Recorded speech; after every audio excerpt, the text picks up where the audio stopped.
Okay. Welcome back. Hold on 1 second. Make sure y'all hear me. Mic check. Fix this mic real quick.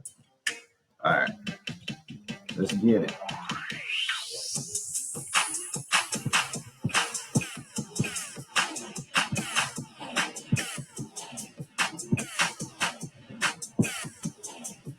All right.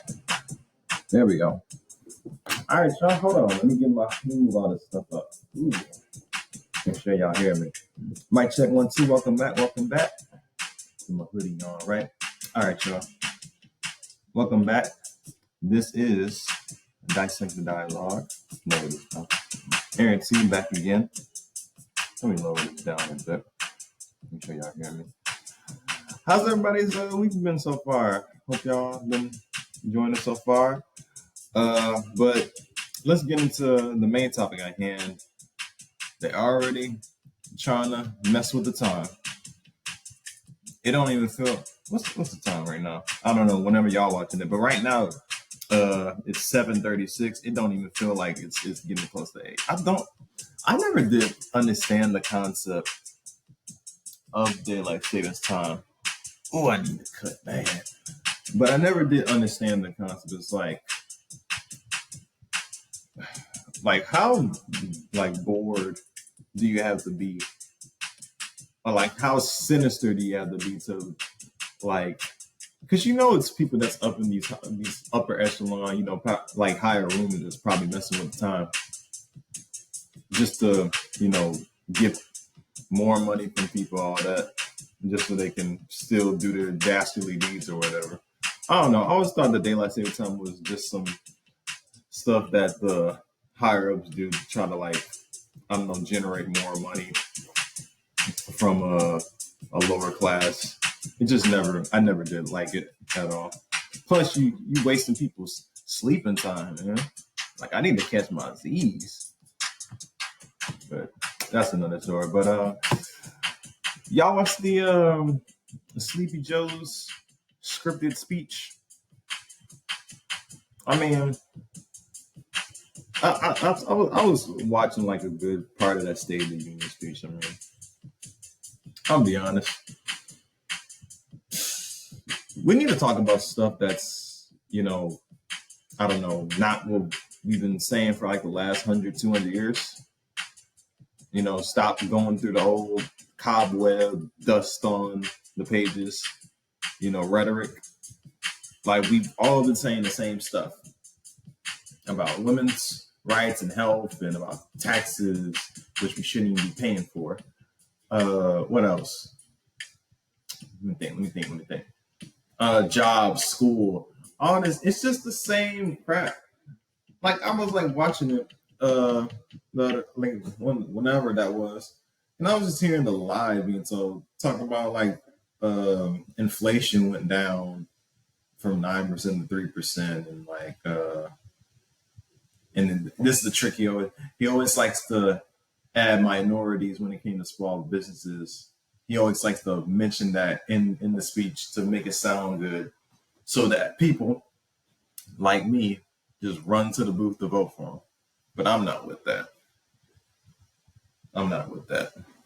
Then they're going to be applying for more loans. That's more money spending that we don't have. It's just a never-ending cycle. But that's not the main gist of it. Part of it does have to do with the speech, but what really got me was that listening to the State of the Union speech, it made me think back to the 40 acres and a mule thing. And it made me think about how, we're not oblivious, okay? I'm not saying that us as a people, we're the only ones to deal with some sort of atrocity. But I think we're the only ones that, what's the word I want to use? Make it our identity. You know what I mean? Like, we are the only ones that makes our traumas, our past transgressions, our atrocities an identity. Like, we can't look nowhere else. We always try to look for what was, let's be honest, told to us. because our history was never explored really. Shit, even roots is fake. That's been proven. But no one really knows. We don't even know our real history because we've been indoctrinated with religion and, you know, bad education to think the stuff that we've been force fed to believe is true, but it's not. Most of the history that we were taught is all false. I mean, you have to like do your own research and look at history, but not to get too off track. I thought about the 40 acres and a mule thing for those that don't know. It was the promise that, you know, slave owners and the government was going to give. It was kind of like our payback, just like how Asians have their, you know, compensation. Jews have their compensation. I don't know if I can say Jews on here. We'll see how it goes. They have their conversation. You know, just different ethnicities. You know, Hispanics, they have their, you know, conversation. So basically, that was supposed to be ours. Now, I was looking up exactly what the size of it is. Get off my hang now. I was looking up the size exactly of what it is. Right now, they're saying, and this is all collective. If it was all the people in the states that was affected from slavery, in a sense, they said if every, you know, person of, you know, this descent, like descent, was to get 40 acres and a mule, it would be combined 6 trillion, allegedly. Could be wrong. Well, that's what they say, allegedly, thinking about, you know, black people in America. Do the math on that. Then it made me thinking, I'll go and say this all the time. I'm not saying, how do I say that? I don't want to straight up and just say that, because I know I'm going to look like the Uncle Ruckus, but I'm not saying we don't deserve some sort of compensation. I'm thinking is, what are we going to do with it once we get it? I think that's the problem. Like I always mentioned before, in the average Asian neighborhood, y'all heard me mention this before, the dollar circulates 28 days. That's a month. That's how, like the power of the dollar, it lasts a month. In our community, it lasts 6 hours. So certain things can't always be slavery. It can't always be racism. Now, granted, for those that want to shut me down and say you don't know what I'm talking about, I know about Jim Crow. All right, I know about redlining. I know about black codes. I know about the Black Wall Street. You know, the Tulsa massacre. You know, the Tuskegee experiment. I know all about that. Believe me, I know all about that. I know all about the different genocides. That's not the Holocaust. King Leopold of Belgium. What's his name? Cecil something. Cecil Rhodes? Was it Cecil Rhodes? I know all about that. Trust me. I know all about the Black History that was never taught. You know, the Rwanda massacres. I know all about that too. Trust me. What I'm saying is, what are we going to do to change this? See, Jewish community, when it comes to Holocaust, now there's some theories on how they were able to amass this amount of money, but they don't necessarily make it their identity. I think they're more so known as being cheap than being pretty much dust bunnies. That sounded terrible. But I think they're more than same thing Asians. Like, I don't think whatever they, you know, they were the railroad workers. I don't think that's their identity. I think they're more than it. I mean, look at China and Korea. That's Japan. Those are thriving Asian communities, countries, whatever. They're doing whatever they're doing, you know. But somewhere with us, there's like a disconnect. I don't know if it's deeply rooted, if we have to go in the metaphysical or spiritual, and the question is, why are we as Black people comfortable in being victims? Or why do we always play the victim card? Why do we always go the victim card route? Why do we always do that? Why are we comfortable in staying at the bottom? All right, now let's break this down. Get into these questions. Now, can we blame everything on white people? I never really liked doing that. Even when I was a kid, especially how I grew up, I was taught to, always be on guard when, people like to say, oh, white people are, close to devils and all this, whatever. Which, if you want to go to a historical stance, I mean, if you want to make that case, maybe they do have historical evidence of committing evil deeds. I'm not knocking that. Again, it's history. I'm not just saying it just because of my race. It's proven. But I think the problem with us as a race is that we act like we're the only ones that, can be evil. It's kind of like a light and a dark, the yin yang there. There's always going to be light and dark in order for the world to balance out. Can't have too much dark, can't have too much light. Has to be able to blend in so everything operates accordingly. Every movie, TV show that you watch that talks about that breaks it down to a T. The problem is, and I think Eddie Griffin said it best, especially like when it came to Africa, like I think he said like they had the gold, white people had the Bibles. Then when they took over, they had all the gold, and now we have all the Bibles. So I'm not trying to, whatever your belief is, I'm not coming from a place of, shaming or shitting on your belief. But I will say that, especially organized religion as a whole, has been the cause of a lot of mass murders and wars. That, I don't even care if you even think it's, if it is written somewhere, if it's not written somewhere. If these things work, and if this works, you don't need to, look anywhere. Everybody knows that, especially for us, has always been a tool to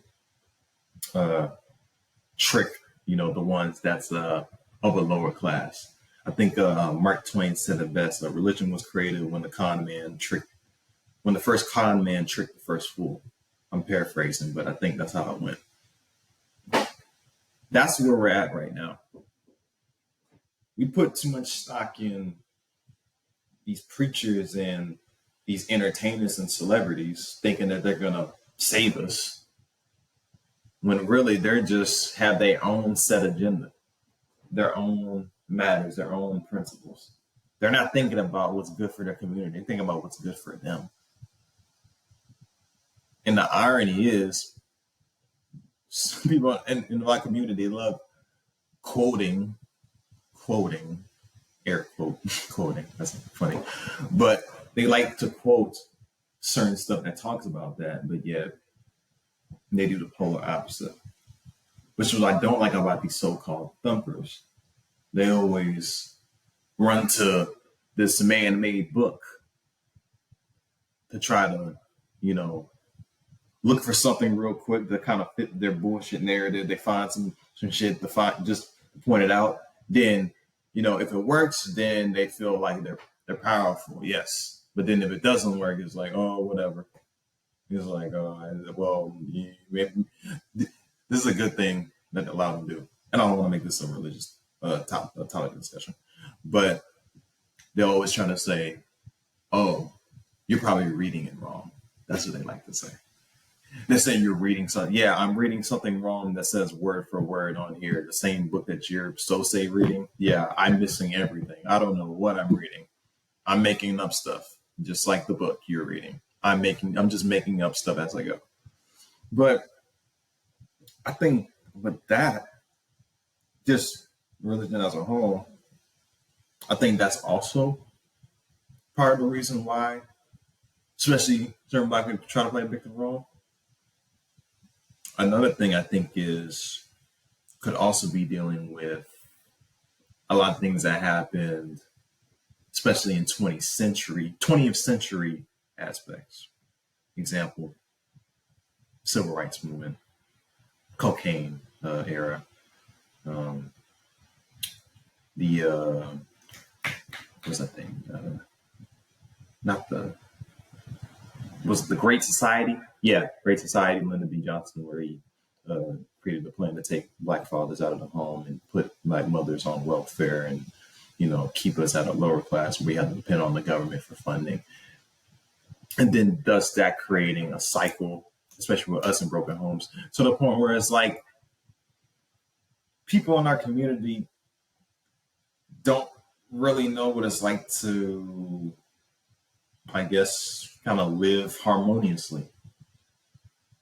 Think about all the times you've heard saying that, people saying, oh, you're not, in order to make it, or like they say, you're not really from this lower piece of shit, fucked up part of this city. So you don't really know hard work and struggle. But if you want to use that logic, that doesn't make sense, because in order for me to be a success and get out of the situation that I'm in, get out of the shit, as they say, get out of the mud, I'm not supposed to still be in the mud. But I think with us as a people, I think we're comfortable being in the mud because that's all we know. All we know is being in the mud. So if you see somebody, and I can speak for myself, someone that, like most black people in America, grew up kind of in the middle where they didn't have a lot of money, but they was okay. They was doing all right. They was paying their bills. They was keeping the lights on. They was feeding themselves, clothing themselves, making sure everybody was good. That's most of us. But somewhere, I don't know if it's programming. I don't know if it's just, like I said, generational trauma being passed on to where we became comfortable into living in the shit, to where it's like anything that smells like success that doesn't have to do with playing, and I don't want to say by the book per se. I'll just say like just not getting yourself in deep water to get where you're at. If that makes sense. Like you don't have to sell dope, or you don't have to talk about doing stuff that you never did in order to reach a certain amount of success. You don't have to bruise your body, or lose your sanity, lose your dignity, lose your manhood to get where you're at. There's a lot of people out there that actually do what they are supposed to do.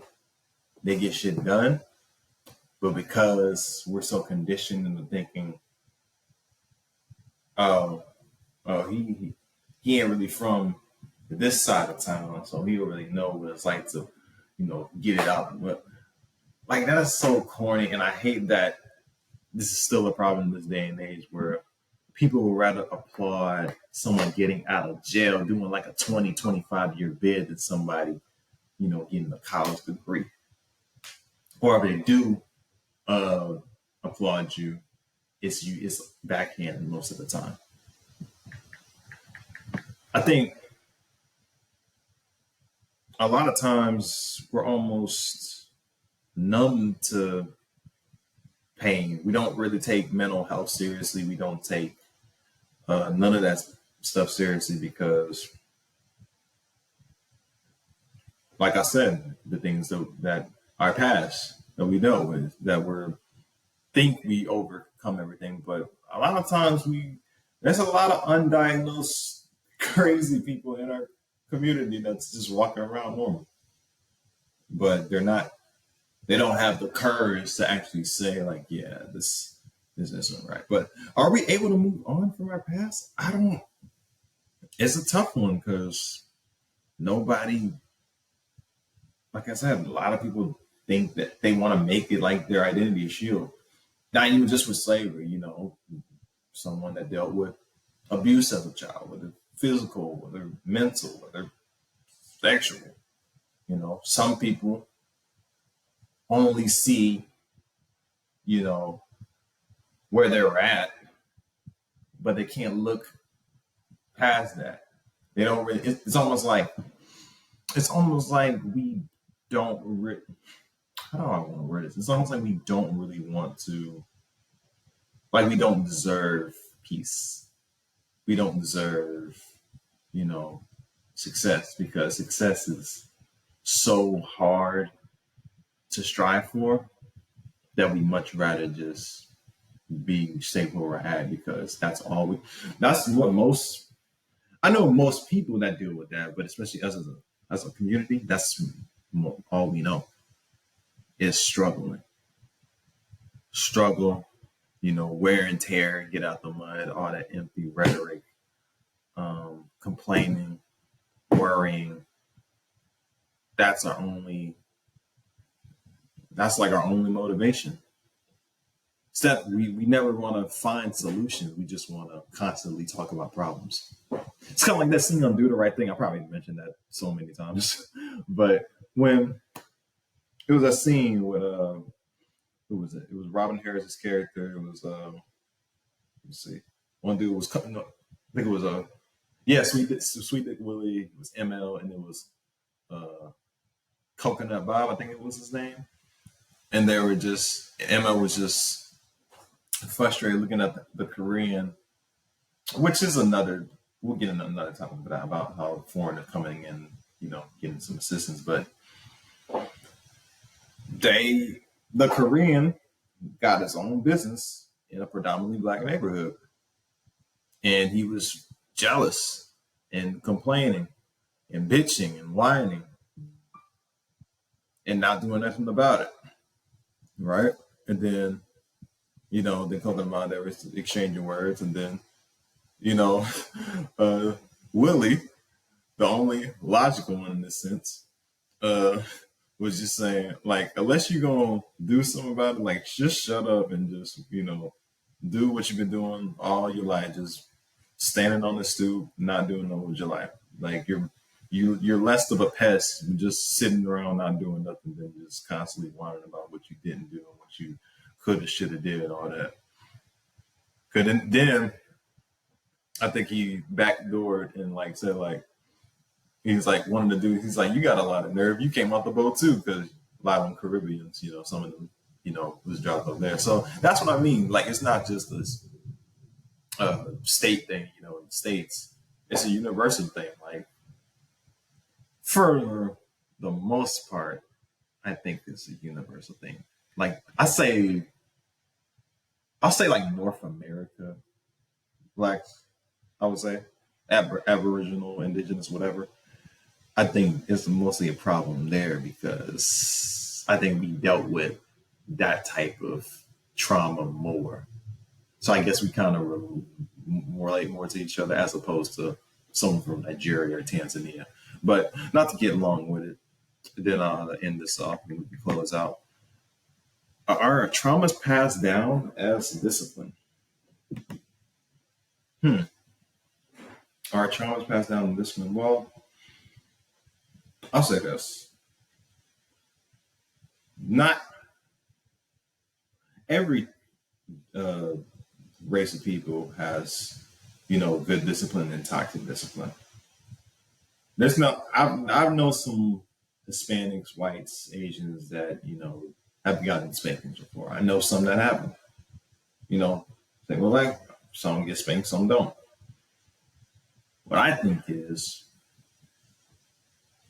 not just because it's trauma passed off. So I don't think it's just the belt switch thing. I think it's, like I said, the trauma and pain that was passed on in the past, whoever was in captivity or not. I'm gonna just say captivity. I don't want to say slavery. Whoever was in captivity or not, I think that is probably what's been passed on. It didn't have to be just the physical. Like I said, the mental, spiritual. I mean, you got the mental with the constantly tearing down, but then they say like, "Oh, I just say that to make you better." I'm like, okay, let me flip that on you too. Dang, mom and dad, y'all some bums. Y'all ain't paid the bills yet. My ass would have been black and blue if I ever said that to my parents. But that's what I mean. It's like it's a cool when you do it. It's a problem when I do it type of thing.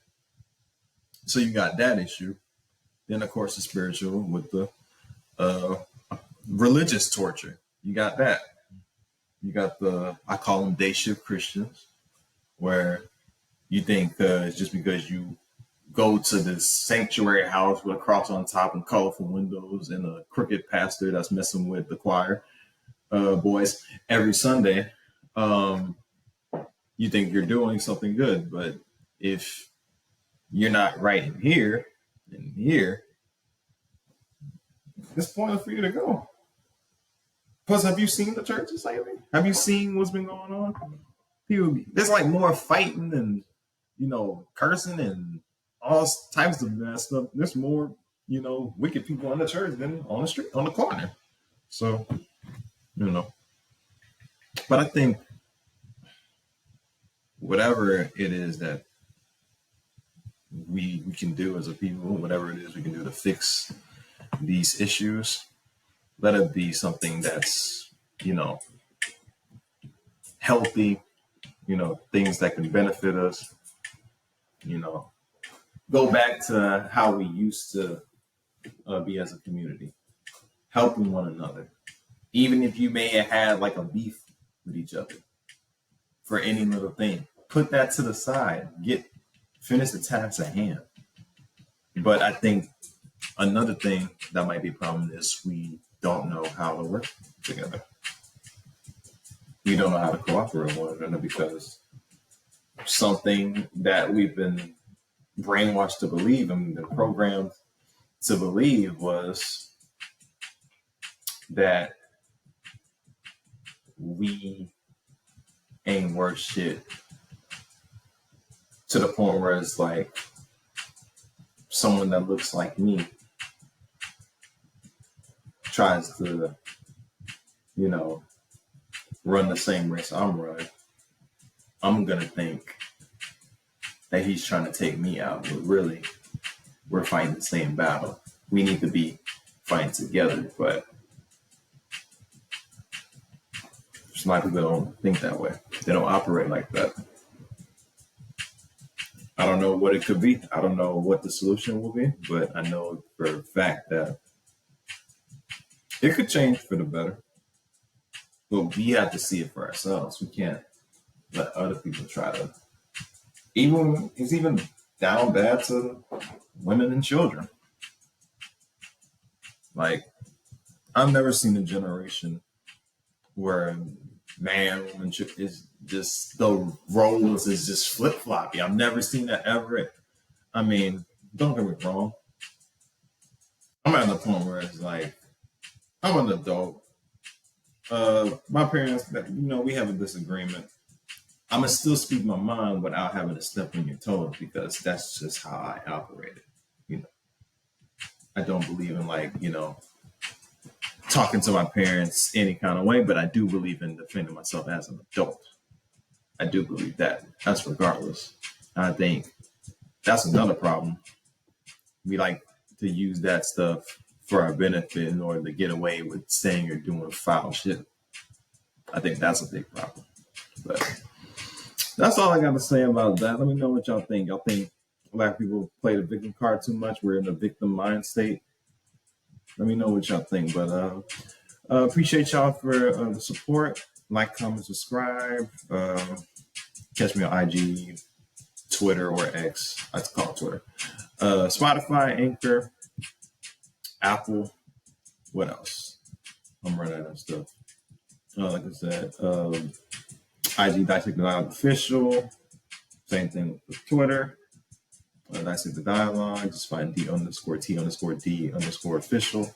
Y'all find me in there, but stay on your 10 toes, stay focused, and until next time, I'm gone. Peace.